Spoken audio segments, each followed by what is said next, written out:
Diferenciação do mundo. Chamo agora sua atenção para as palavras que Jesus dirigiu aos judeus em João 8:23. Vós sois cá de baixo, eu sou lá de cima, vós sois deste mundo, eu deste mundo não sou.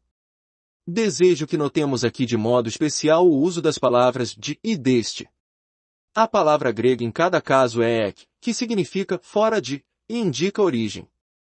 Ectocosmos é a expressão empregada, de, ou deste ou fora de, deste mundo. Assim o sentido da passagem é: vosso lugar de origem é de baixo, meu lugar de origem é de cima. Vosso lugar de origem é este mundo, meu lugar de origem não é este mundo. A questão não é, você é uma pessoa boa ou má?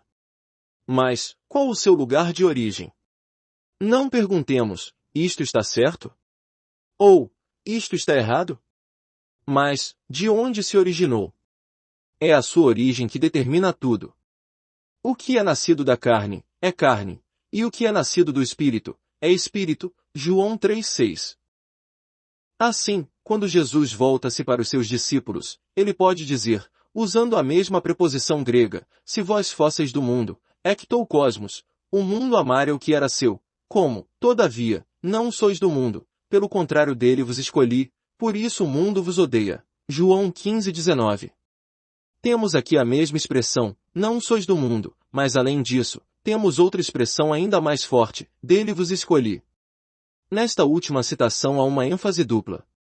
Como antes há um ek, fora de, mas somando-se a isto o verbo escolher, eklego, que contém em si outro ek. Jesus está dizendo que seus discípulos foram escolhidos, fora do mundo. Há este duplo ek na vida de cada crente. Fora daquela vasta organização chamada cosmos, fora de toda a grande massa de indivíduos que pertencem a ele e que estão envolvidos nele, para fora de tudo isso é que Deus nos chamou. Daí vem o nome de igreja, eclesia, os que Deus chamou para fora. Do meio do grande cosmos Deus chama um aqui e um ali, e todos os que ele chama, chama para fora. Não existe tal coisa como um chamado de Deus que não seja um chamado para fora do mundo. A igreja é eclesia. Na intenção divina, não há eclesia a qual falte esse ek. Se você é alguém que foi chamado, então foi chamado para fora. Se Deus o chamou, chamou para viver em espírito, fora do sistema mundial. Estávamos originalmente naquele sistema satânico, sem meios de sair, mas fomos chamados, e esse chamado trouxe-nos para fora. É verdade que essa declaração é negativa, mas há um lado positivo também para nossa natureza, pois como povo de Deus temos dois títulos, cada qual significativo, de acordo com o modo pelo qual vemos a nós mesmos. Se olharmos para nossa história passada, somos eclesia, a igreja, mas se olharmos para nossa vida presente em Deus somos o corpo de Cristo, a expressão na terra daquele que está no céu. Do ponto de vista da nossa escolha por Deus, estamos fora do mundo, mas do ponto de vista de nossa nova vida não somos absolutamente do mundo, mas do alto. Por um lado somos um povo escolhido, chamado e liberto do sistema mundial. Por outro lado, somos um povo regenerado, absolutamente sem ligação com aquele sistema, porque pelo Espírito somos nascidos do alto. Assim João vê a cidade santa descendo do céu da parte de Deus, Apocalipse 21:10.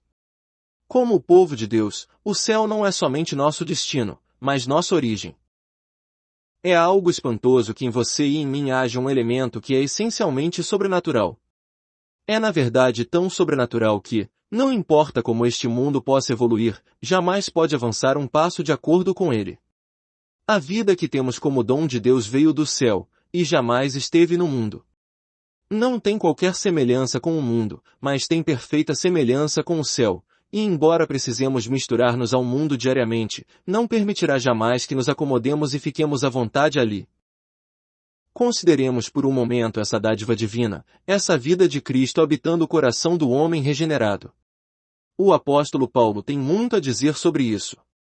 Em uma passagem esclarecedora de 1 Coríntios, ele faz uma impressionante afirmação dupla. A. Que o próprio Deus colocou-nos em Cristo, e B. Que Cristo se nos tornou da parte de Deus sabedoria, e justiça, e santificação, e redenção. 1:30. Aqui estão exemplos da extensão total da necessidade humana que Deus satisfez em seu Filho. Demonstramos em outra obra como Deus não nos concede estas qualidades de retidão, santidade e assim por diante, em prestações para serem utilizadas quando necessário. O que Ele faz é dar-nos Cristo como resposta completa a todas as nossas necessidades. Ele faz seu Filho ser minha retidão e minha santidade, e tudo o que não tenho, pela razão de que Ele já me colocou em Cristo crucificado e ressurreto. Agora chamo sua atenção para a última palavra, redenção. Pois a redenção tem muito a ver com o mundo.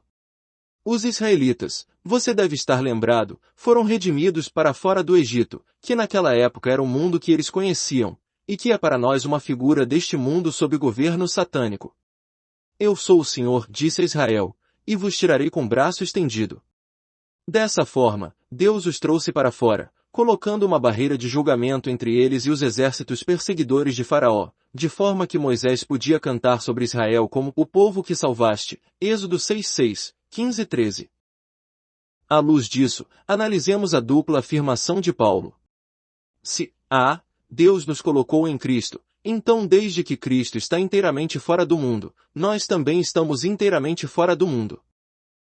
Ele é agora nossa esfera, e estando nele, estamos por definição fora daquela outra esfera.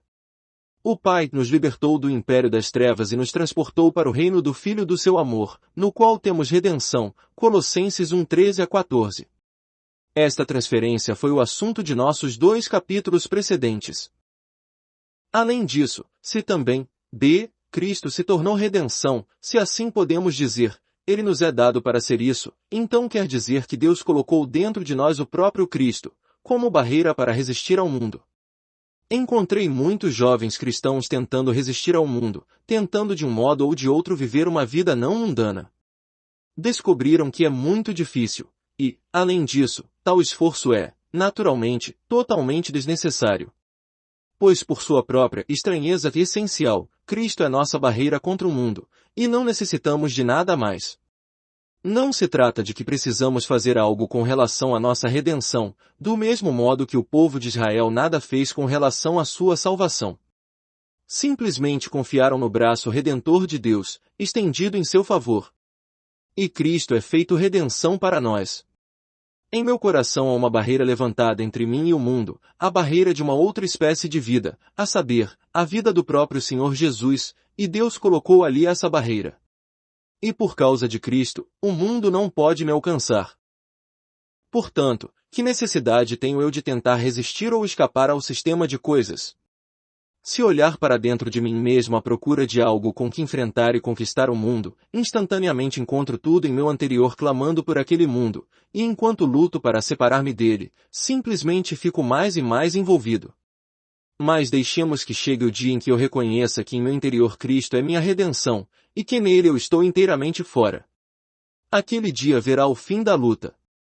Eu irei simplesmente dizer a ele que não posso fazer absolutamente nada quanto a esse assunto de mundo, a não ser agradecer-lhe de todo o coração porque ele é meu redentor. Arriscando-me a ser monótono, digo novamente, o caráter do mundo é moralmente diferente da vida concedida pelo Espírito que recebemos de Deus. É principalmente porque possuímos essa nova vida doada por Deus que o mundo nos odeia, pois não tem ódio de sua própria espécie. Essa diferença radical nos deixa realmente sem meios de fazer com que o mundo nos ame. Se vós fosseis do mundo, o mundo amaria o que era seu, todavia, não sois do mundo, pelo contrário dele vos escolhi, por isso o mundo vos odeia. Quando o mundo vê em nós honestidade e decência naturalmente humanas, ele o aprecia, e está pronto a prestar-nos o devido respeito, e colocar-nos em sua confiança. Porém assim que encontra em nós o que não é de nós mesmos, a saber, a natureza divina da qual fomos feitos participantes, sua hostilidade é imediatamente despertada. Mostre ao mundo os efeitos do cristianismo, e ele aplaudirá, mostre-lhe o cristianismo, e ele se oporá vigorosamente. Pois não importa o quanto o mundo evolua, não pode jamais produzir um cristão.